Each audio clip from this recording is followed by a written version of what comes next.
Manifestações bolsonaristas perdem força, mas bloqueios continuam em estradas pelo Brasil. Grupo de corintianos acaba com interdição em via de São Paulo e retira faixas antidemocráticas. O presidente do PT diz que Lula não se envolverá em eleição da Câmara dos Deputados e abre caminho para novo mandato de Arthur Lira. Tucanos anunciam reunião com presença de Fernando Henrique Cardoso para definir posição no governo Lula. O RB Notícias da Rede Brasil de televisão está começando.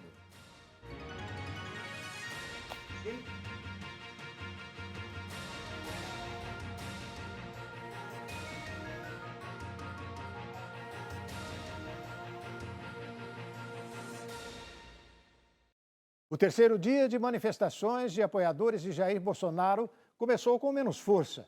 Os bloqueios seguem em rodovias de 17 estados brasileiros em 150 pontos, de acordo com a Polícia Rodoviária Federal. Apesar do presidente Jair Bolsonaro desaprovar o bloqueio nas rodovias em seu primeiro pronunciamento após os resultados das eleições, os protestos não pararam. Porém, o terceiro dia dos atos começou com menos força. Durante a manhã desta quarta-feira, os números apontavam 167 vias bloqueadas.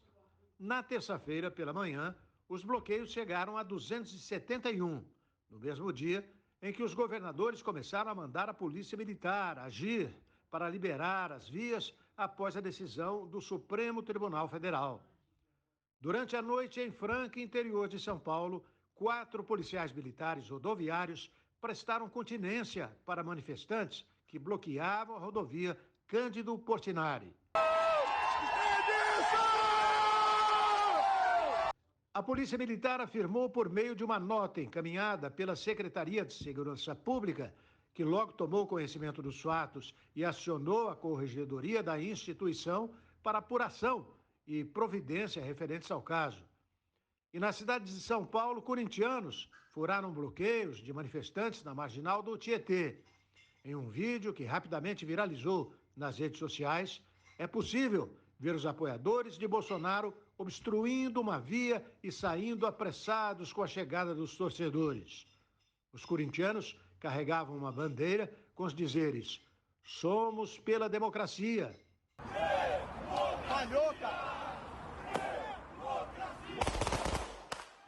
Hoje, no caminho para o Rio de Janeiro, onde o Corinthians enfrenta o Flamengo, os torcedores tomaram faixas e bandeiras erguidas dos bolsonaristas inconformados com o resultado da eleição no último domingo. Os torcedores aparecem recolhendo faixas que pedem intervenção militar e fazem críticas ao Supremo Tribunal Federal e ao presidente eleito Luiz Inácio Lula da Silva, além de bandeiras nas cores verde e amarela. Em Jundiaí, caminhões, tratores e manifestantes a pé continuam interditando trechos do quilômetro 50 da rodovia Anhanguera. Um apoiador de Bolsonaro na cidade do interior gravou um vídeo mencionando Alexandre de Moraes, ministro do Supremo Tribunal Federal, e dizendo que não aceita como as eleições foram conduzidas. Terceiro dia consecutivo e nós estamos em frente aqui ao 12º GAC, mandando um recado para o STF, para o Alexandre de Moraes, o semideus, que nós não concordamos como foi conduzida essa eleição. Tá aí o recado dado aqui, ó, terceiro dia consecutivo, Jundiaí e sua região metropolitana, TSE e STF tiveram o lado canhoto, o lado da esquerda, e nós estamos aqui lutando por Deus, pátria, família e liberdade.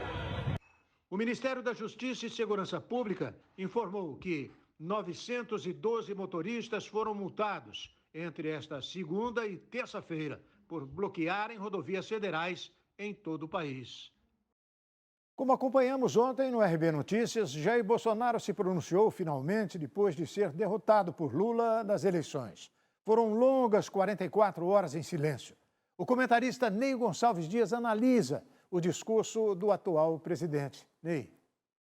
O presidente foi visitado durante o dia de ontem por vários aliados e ministros, convencendo o presidente a necessidade de fazer uma manifestação.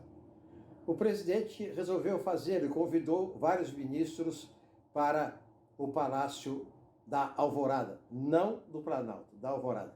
E convidou também ministros do Supremo Tribunal Federal. Os ministros disseram que preferiam um encontro com o presidente Bolsonaro depois do pronunciamento de Sua Excelência. Pois bem, alguns ministros, poucos estiveram com o presidente Bolsonaro. O texto foi modificado várias vezes, durou pouco mais de 2 minutos, mas serviu para o presidente Jair Bolsonaro indiretamente aceitar o resultado das eleições e das urnas de domingo. Sua Excelência começou dizendo que agradecia os 58 milhões de votos recebidos e o fez corretamente, porque o presidente Jair Bolsonaro recebeu uma das maiores votações do mundo, embora tenha perdido a eleição. Condenou os bloqueios e fez questão de dizer que esse tipo de manifestação é coisa da esquerda e não coisa da direita. Terminado o seu pronunciamento que tranquilizou o país, o presidente no final disse que ele sai do governo, mas que ele vai liderar uma poderosa oposição. O que se fala até agora é que o presidente poderá continuar morando em Brasília, receber um apoio mensal do PL e de Brasília comandar a oposição no país, a partir da Câmara e do Senado. Um dos principais apoiadores de Bolsonaro, o pastor Silas Malafaia, pediu o fim dos bloqueios nas rodovias. O pastor Silas Malafaia pediu aos apoiadores do presidente Jair Bolsonaro o fim do bloqueio das estradas. Protestar é um direito. Vamos parar, vamos acabar e vamos voltar ao trabalho. É isso que nós precisamos. O líder da Assembleia de Deus, Vitória em Cristo, falou sobre o primeiro pronunciamento do presidente Bolsonaro depois do resultado das eleições presidenciais no Brasil. Ele também disse que Bolsonaro não mostrou provas sobre a suposta fraude no processo eleitoral. Se ele provasse alguma coisa de que houve fraude na eleição, com provas robustas, eu estaria apoiando integralmente. Só que não foi apresentado absolutamente nada. E a fala do presidente, se você ver ou rever, respeita a Constituição.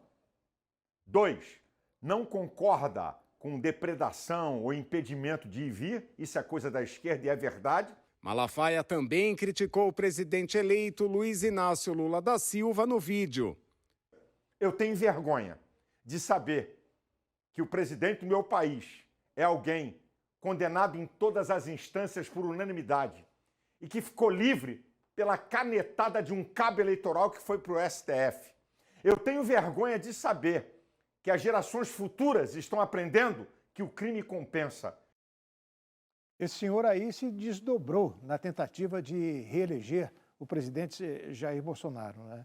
E não tem nenhum pudor em usar a tribuna das inúmeras igrejas no país, igrejas protestantes em prol de suas visões, né?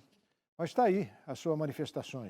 A presidente do PT, Gleisi Hoffmann, sinalizou que Lula não se envolverá na eleição da Câmara, o que deve favorecer a permanência de Arthur Lira no comando da casa.